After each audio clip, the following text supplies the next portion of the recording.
Magandang araw mga kaalam. Ngayon tatalakayin natin ang isang kontrobersyal na usapin na matagal nang pinag-uusapan sa Pilipinas at sa iba't ibang bahagi ng mundo, ang tunay na pagkatao ni Pastor Apollo Quiboloy. Siya ay isang kilalang relihiyosong leader, self-proclaimed appointed son of God, at founder ng Kingdom of Jesus Christ, the name above every name, KOJC. Sa kabila ng kanyang milyon-milyong tagasunod at malalaking proyekto sa iba't ibang larangan, hindi maikakaila na maraming kontrobersya at aligasyon ang bumalot sa kanyang pangalan. Ano nga ba ang tunay na pagkatao ni Pastor Apollo Quiboloy? Unahin natin ang kanyang background at kung paano nagsimula ang kanyang ministeryo. Ipinanganak si Pastor Apollo Quiboloy noong Abril 25, 1915 sa isang maliit na baryo sa Davao City. Bago siya nagtatag ng sariling simbahan, siya ay miyembro ng United Pentecostal Church at doon nagsimula ang kanyang pagtahak sa larangan ng relihiyon. Noong 1985, iniwan niya ang kanyang dating simbahan at nagtatag ng Kingdom of Jesus Christ. Ayon sa kanyang mga tagasunod, siya ay nakatanggap ng divine revelation mula sa Diyos na nagsasabing siya ang appointed Son of God, na magliligtas sa sangkatauhan at magtatatag ng kaharian ng Diyos dito sa lupa. Mula noon mabilis na lumago ang kanyang simbahan at naging isang napakalaking organisasyon na may mga miyembro hindi lamang sa Pilipinas kundi pati na rin sa ibang bansa tulad ng Estados Unidos, Canada at iba pang bahagi ng mundo. Si Quiboloy ay naging tanyag hindi lamang sa kanyang mga sermon at pagtuturo kundi pati na rin sa kanyang mga charity works, business ventures at koneksyon sa ilang kilalang personalidad sa politika at entertainment. Sa likod ng kanyang imahe bilang isang banal na leader, marami ang nagtatanong tungkol sa tunay niyang intensyon at mga gawain. Isa sa mga pangunahing kontrobersya na bumalot kay Pastor Quiboloy ay ang mga aligasyon ng human trafficking, pang-aabuso at financial fraud. Noong 2021, siya ay isinama ng Federal Bureau of Investigation, FBI, sa kanilang most wanted list dahil sa mga kasong may kinalaman sa sex trafficking, forced labor at iba pang krimen. Ayon sa mga ulat, mayroong ilang dating miyembro ng kanyang simbahan ang nagsampa ng kaso laban sa kanya.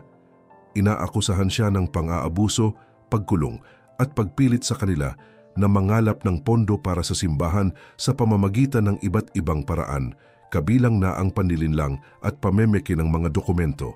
Ayon sa mga testimonya ng mga nagsampa ng kaso, sila ay pinangakuan ng magandang buhay at kaligtasan mula sa mga kasalanan kapalit ng kanilang buong pagsuko sa kalooban ng Ama na ipinangangaral ni Quiboloy.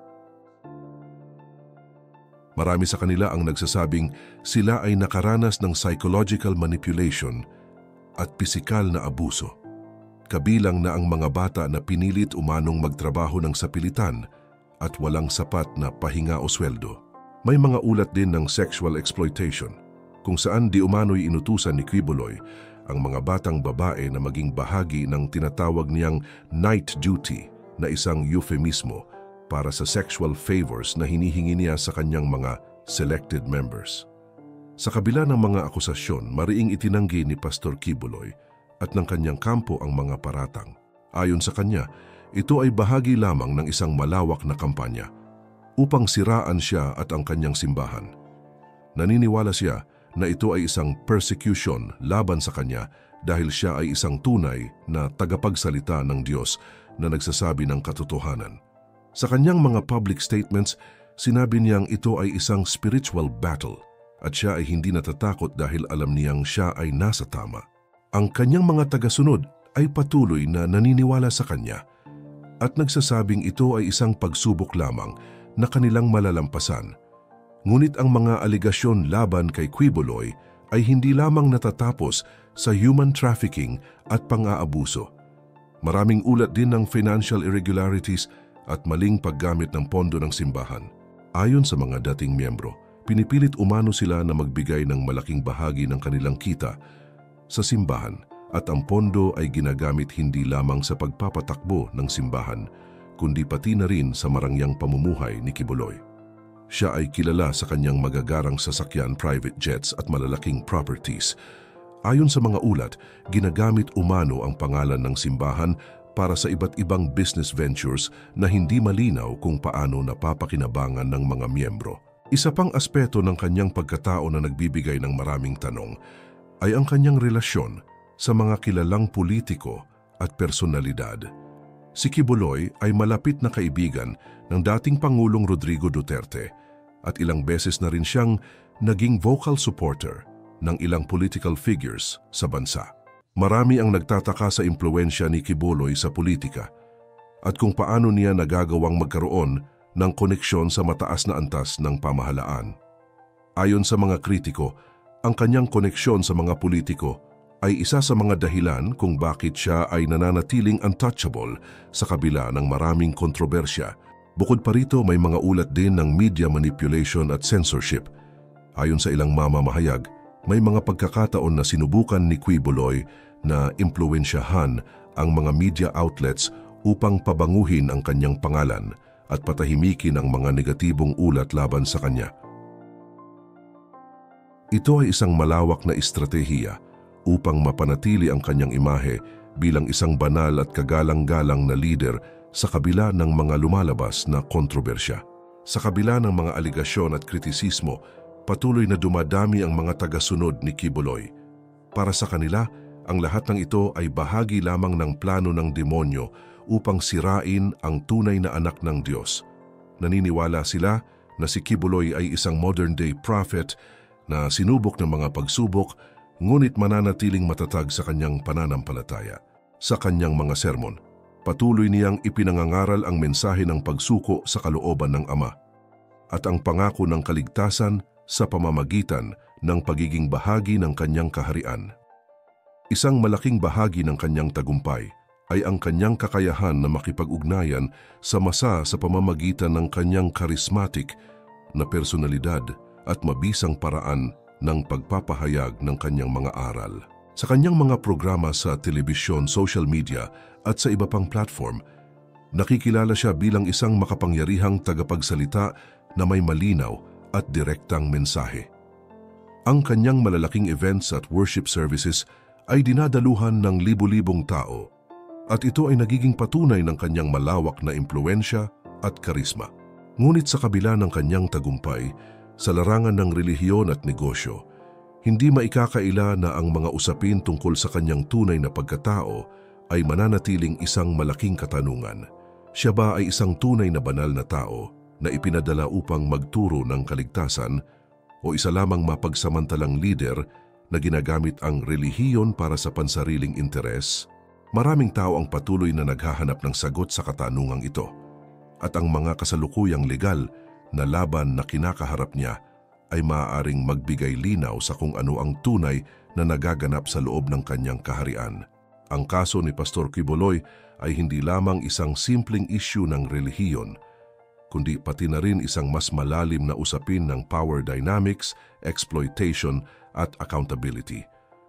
Sa isang lipunang patuloy na naghahanap ng tamang lider at gabay, ang kanyang kwento ay nagsisilbing babala sa kung paano ang kapangyarihan at pananampalataya ay maaaring gamitin upang manipulahin ang mga tao. Ito ay isang paalala na mahalaga ang kritikal na pag-iisip at ang pag-analisa sa bawat leader na ating sinusundan, lalo na kung ang usapin ay may kinalaman sa ating pananampalataya at moralidad. Habang patuloy na hinaharap ni Pastor Apollo Quiboloy ang mga kasong legal laban sa kanya, patuloy din ang pagsubaybay ng publiko sa bawat kilos at pahayag niya. Ang mga legal proceedings ay maaring maging isang crucial na punto upang malaman ang katotohanan sa likod ng mga aligasyon. Kung mapapatunayang siya ay nagkasala, ito ay magkakaroon ng malaking epekto hindi lamang sa kanya, kundi pati na rin sa mga milyon-milyong tagasunod niya na naniniwala at nagtitiwala sa kanyang mga aral. Sa kabilang banda, kung siya ay mapawalang sala, ito ay magiging isang malakas na mensahe ng kanyang patuloy na kampanya laban sa sinasabing persecution at patunay ng kanyang paniniwala na siya ay pinili ng Diyos. Ito ay magbibigay daan sa mas higit pang paglago ng kanyang kaharian at pagkalat ng kanyang impluensya, lalo na sa mga taong lubos ang pananalig sa kanya bilang appointed Son of God. Ang mga nangyayari kay Pastor Quiboloy ay nagiging salamin ng mas malawak na isyu sa ating lipunan patungkol sa pananampalataya, kapangyarihan, at kung paano natin kinikilala at sinusuri ang mga lider na ating sinusundan. Sa likod ng karismatikong imahe at mapang-akit na mga pangako, mahalagang isaalang-alang ang katotohanan ng mga gawa at intensyon. Para sa mga tagasunod ni Quiboloy, siya ay isang modernong Moses na humahantong sa kanila patungo sa promised land ng kaligtasan. Ngunit para sa iba, siya ay isang malinaw na halimbawa ng isang leader na nalihis sa tamang landas at ginamit ang pananampalataya bilang kasangkapan para sa pansariling interes. Kung ang tunay na pagkatao ni Pastor Apollo Quiboloy ay babalikan, makikita natin na ito ay nababalot ng iba't ibang mukha. May isang bahagi na nagpapakita ng kanyang malasakit sa kapwa, ang kanyang mga charitable works at ang kanyang matibay na paninindigan sa kanyang pananampalataya. Ngunit naroon din ang anino ng mga kontrobersya na hindi natin maaaring balewalain. Ang mga alegasyon ng pang-aabuso, panggaganso at iba pang krimen ay hindi basta-bastang mga paratang. Ang mga ito ay mga malalalim na usapin na nangangailangan ng patas at masusing imbestigasyon upang matukoy ang katotohanan. Ang patuloy na paglabas ng mga balita tungkol sa kanya ay nagiging bahagi na ng ating pambansang diskurso tungkol sa kung paano natin pinahahalagahan ng pananampalataya at ang mga lider na kinikilala natin. Ang pagkakaroon ng ganitong mga usapin ay isang paalala na mahalaga ang pag-aaral, pagsusuri at kritikal na pagtingin sa mga bagay-bagay, lalo na pagdating sa mga usaping espiritual at relihiyon. Hindi sapat ang bulag na paniniwala. Kailangan din ng pagkilatis at pagpapahalaga sa katotohanan. Habang patuloy na naghihintay ang mundo sa mga susunod na kabanata ng kwento ni Pastor Apollo Quiboloy, ang kanyang buhay at ministeryo ay magpapatuloy na maging isang subject ng debate at pag-aanalisa. Anuman ang maging resulta ng mga kasong kinakaharap niya, ito ay magiging mahalagang bahagi ng kanyang legacy, isang kwento ng pananampalataya, kontrobersya, at ang walang tigil na paghahanap ng tao sa katotohanan at kaligtasan. Sa huli, ang tunay na pagkatao ni Pastor Apollo Quiboloy ay maaaring maging malinaw o mas lalong maging misteryoso, depende sa kung paano natin tatanggapin at iintindihin ang mga pangyayari. Ang kanyang buhay ay nagsisilbing babala at aral na ang bawat isa sa atin ay may responsibilidad na maging mapanuri, maging sa larangan ng pananampalataya at sa lahat ng aspeto ng ating buhay. Sa pagharap natin sa iba't ibang uri ng leader, ang mga tanong tungkol sa katotohanan, integridad at tunay na pagkatao ay palaging mananatili bilang mahalagang bahagi ng ating paglalakbay patungo sa mas malalim na pag-unawa sa ating sarili at sa mundong ating ginagalawan.